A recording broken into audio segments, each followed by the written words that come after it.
Okay, good evening, everybody. Good evening and welcome to our call for tonight. And hopefully, if you can hear me, if you have questions as we go along, I will take your questions on YouTube. And so this is our Saturday or weekend Q&A. And what we're going to do here is we'll take any questions that you might have. And I can probably see your questions in YouTube, but I probably um, I won't be able to see them in Facebook. So if you have questions, please feel free to write them there in YouTube. Okay, so I'm just going to kind of check in and make sure that we are live here on YouTube, and then we will be ready to go. All right, let's just make sure that we are on here. And looks like we are.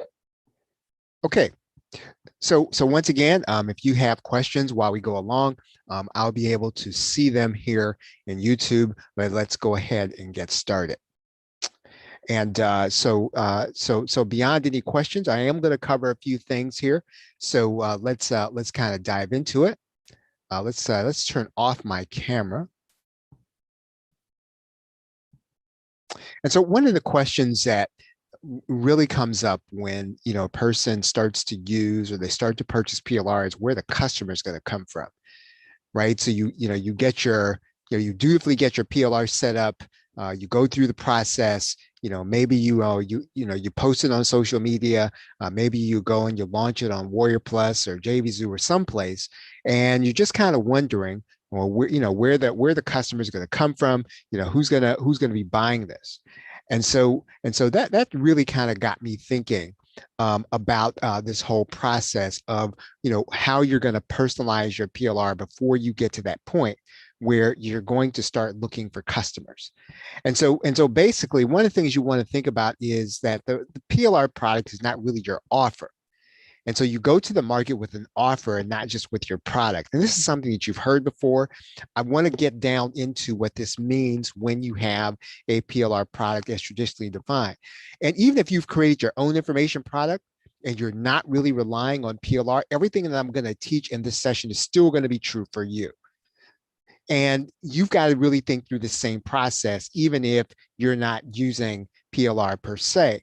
If you have an awesome sales letter, and you start to, and let's say you have that sales letter written by a copywriter, or you purchase the sales letter from a PLR package. It can be professionally written. It still may not make the sale. And it has nothing to do with the awesomeness of the copy. It has nothing to do with the copywriter. It really doesn't even have anything to do with you. The question is going to be, is it personalized? And so if you understand this, you can take any PLR or any creative digital product, right? Even if it's just for the make money online market, and you can sell it to a different audience. So as long as you understand this process that I'm going to be talking about, you can take any PLR product or any digital product, and you can contextualize it for any audience. And that's what we're going to be talking about briefly here. Let's say that your customer base, they aren't necessarily going to be the hardcore internet marketer, sell to other resellers, right? Maybe that's not who your customer is going to be.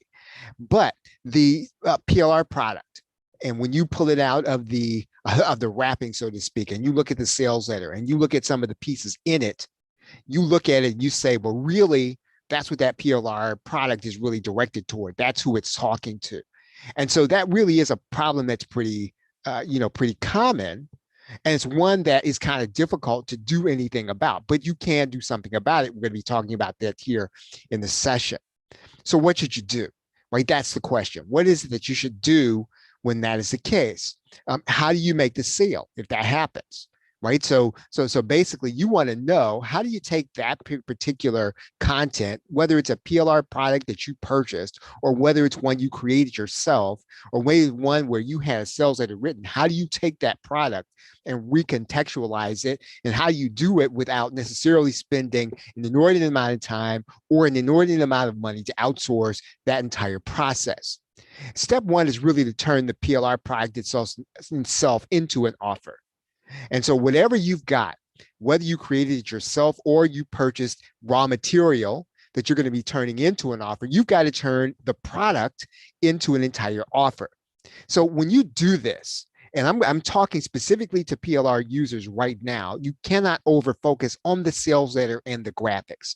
That is probably going to be your first instinct, and it's not going to be necessarily the right one. That's not going to convert your PLR product into an offer. In fact, the sales letter and the graphics are the least of your concerns. You're going to hear me say that a lot in all of my training. It's just true.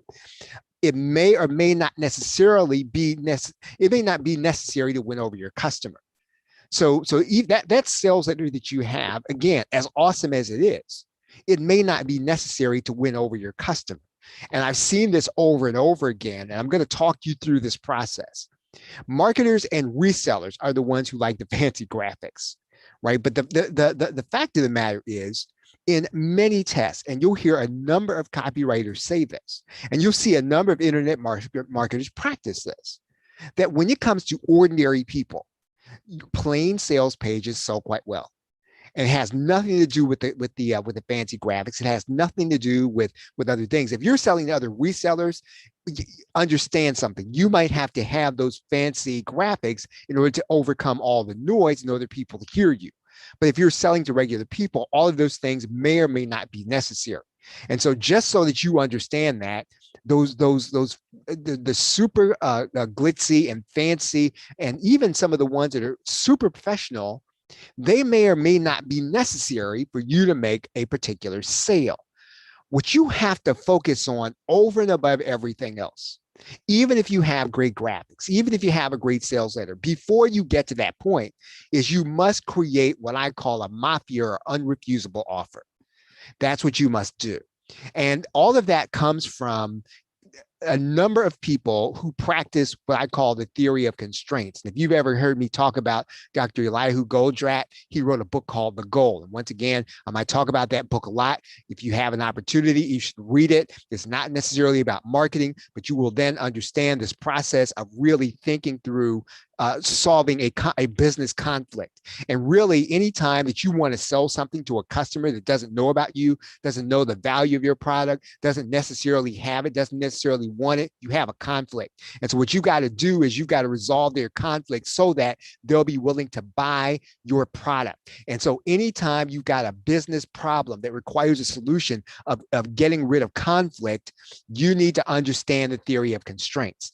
There is a practitioner. Dr. Elihu Goldratt is no longer with us. Dr. Lisa Lang, if you look her up on YouTube, she talks about this a lot on her channel and in her comings and goings. In fact, she really speaks to a number of people who are really working on plant issues, right? And probably about 10 years ago, she actually taught this concept to what used to be called StomperNet. And that's really how I came in contact with her. And I think she still teaches this to marketers. You just have to understand, that you've got to resolve a conflict. And really that's what you're doing when you go through a sales process is you're going to that other person's side. They've got a conflict. Why should they buy this product? Why should they come out of their pocket and spend money with you? You got to resolve their conflict so that they buy it happily. Right. And the only way to do that is you got to make what I call a mafia offer. You've got to make it so that they cannot refuse it. And so how do you do that? Well, you do it with your bonuses and other elements that you add to the product. So you've got to keep adding to the product. You add those things to the sales process and to the product so that it solves the buyer's problems. So whether that buyer stated their problems, you've got to understand some of the problems well enough so that you put those things into the PLR that you have so that it resolves their problems. And so again, they're going to state them, and you're not always going to be able to go to a Facebook group and see, oh, that's my problem, and they state it openly. You're not always going to be able to read a survey so that survey tells you what those products are, what their problems are. You are going to have to solve them though if you're going to turn your product into an unrefusable offer. You've got to answer, and you got to answer their, and I botched that up. You got to answer their basic objections. Right? You've got to answer their basic objections. So basically, whatever their objections are, that's the conflict.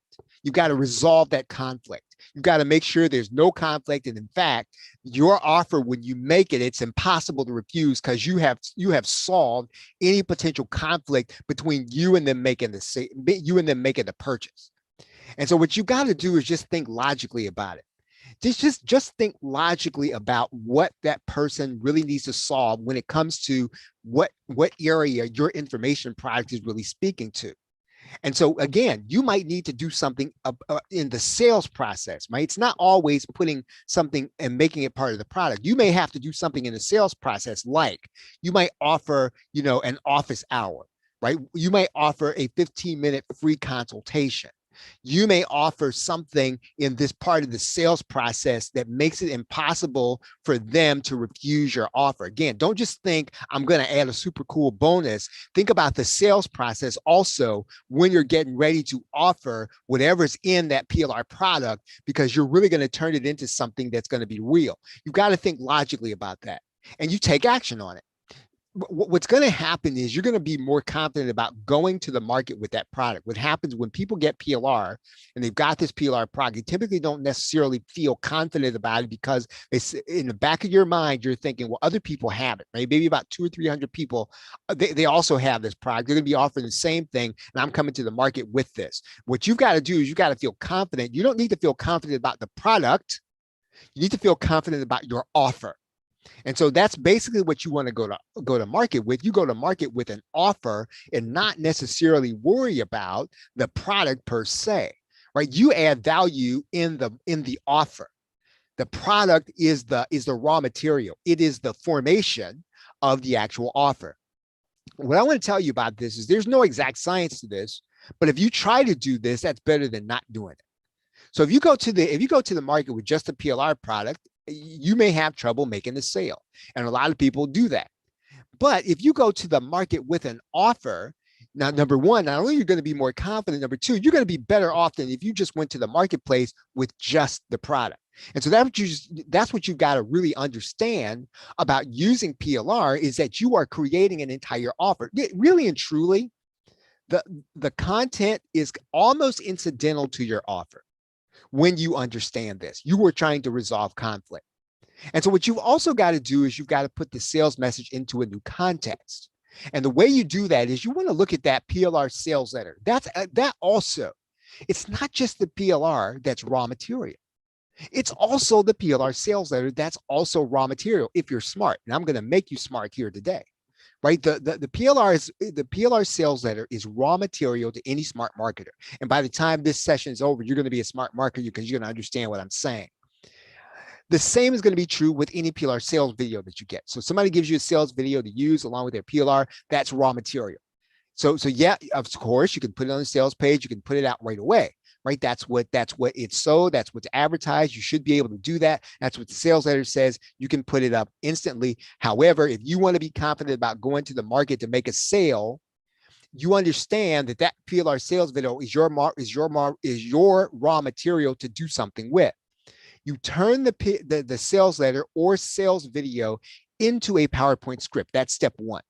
So you must do that first. So if you got the slides that come with it, depending on who did it for you, I know that when we do our PLR, we tend to give you the PLR, we give you the PowerPoint slides. You want to take that PowerPoint script and you want to get that in hand. So whatever the sales letter is, you take that sales copy and you put it line by line into your PowerPoint script. So however long the sales letter is, right? It doesn't matter how long it is. It can be miles long. It can be fantastic. It can have graphics in it. You want to take all of that content and turn it into a PowerPoint script, put it into a PowerPoint or Google Doc, Google Slides, line by line. That's what you do. And then it's going to be weird to you, but you need to do this. Please do this along with that. You must read it out loud, one slide at a time. You must read through it as if you were going to deliver it. Now, again, you can outsource this process of doing the voiceover. You're not confident about doing the sales video, but again, read it out loud. Read the entire sales letter line by line. Flip through it. You can take it one step further and you can record yourself doing it. Now, again, you don't have to use it, but you're going to put all of the sales copy into a PowerPoint. and you were going to read it out loud, one line or one slide at a time. And you're going to do this even if you're going to outsource it, because there's a reason I'm telling you got to do this. You're going to do this, and you're going to ask yourself as you read through it, as you listen to your recording, as you listen to yourself, does it sound right for your audience? Does it sound like you're kind of hypey? Does it sound like your audience is not necessarily going to be feeling that sales letter? Because if it doesn't, that's a clue, right? That's something that you understand that maybe the person that wrote the sales letter could not possibly understand. Does it sound right for your audience? Does it take all of the additions that you are putting into your product to make it an offer? Does it take all of those things into account? If it doesn't, you've got to put it into that PowerPoint, right? That's why you're doing this, right? You're going to put all of that into this PowerPoint that I'm talking to you about. Does it have those additions and those bonuses? So now what I will tell you is when you do this, now what's going to happen is you're going to hear some things. It's not going to sound right. Don't take out things that are classic direct response. So even if you're uncomfortable with some things you got to leave in there. And direct response is going to tend to leave most of us a little uncomfortable. Don't take out classic direct response. If you don't know what those elements are, go over what that means by getting David Fry's 12-point sales letter. It's something I talk about all the time. Now go to Google, look it up, and make sure you're not taking anything out of your sales presentation that would be that would be one of the elements that you see in David Point's 12-point sales letter. And then what you're going to do is you're going to rewrite, re-narrate, and outsource a new sales video, right? Because again, what we're doing here is we are personalizing this sales process. We are going to personalize this sales video. We're going to turn the sales presentation that we were given into a more personal sales presentation, right? We're going to make it right for our niche. We're going to put it in our own voice. And when I want to tell you this, I'm going to say this as an aside. You may feel like, oh, I got to go outsource this. I got to go get, someone like, I think one gentleman I know, his name is Steve Chase, right? He does a lot of these things. I've got to go get Steve Chase to redo this video. As much as I like Steve Chase, you may not need to get Steve to do this.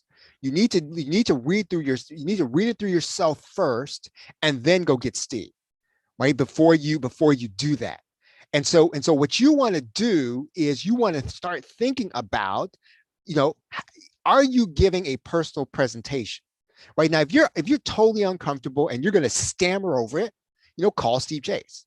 If you can get through it, then what you're going to do is you're going to read this yourself. And what you can also do is you're going to split test the difference. I'm going to talk about that here in a minute. Split test this, right, against your own PLR product offer. You need to do this inside of your shopping cart, your platform. Run this with one video only, right? So you're going to take your personal presentation, a few graphics and the buy button, right? And then you're going to run that against the one with the sales page and sales video with your bonuses added. And what I will tell you is that typically sometimes is you might get that sales video and you might listen to the voice. You might think, and maybe sometimes you might think, well, I'm not just uncomfortable with that. Then you might need to re-outsource that video. And it's not necessarily going to be all that expensive, right? And again, that's when I'm going to recommend you go talk to my friend Steve, right? So when you do that, you're going to say, well, which one of those are going to perform the best? Right? Which one of those are going to perform the best? If neither one sells, it could be that your audience isn't interested.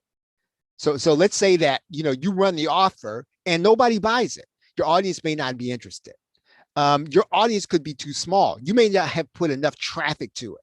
That could be the problem. Your audience may not be interested. They just may not be moved. They may just not be motivated, right? They saw the offer. They're interested, but you know what? They just saw it and just looks like something that everybody else had, right? And so they just feel like, well, man, maybe not right now, right? Not at that price. And even at that price, I'm just not interested right now. I just don't have to get it. And so before you go and you do something like, I got to lower the price, don't do that, right? Don't do that first.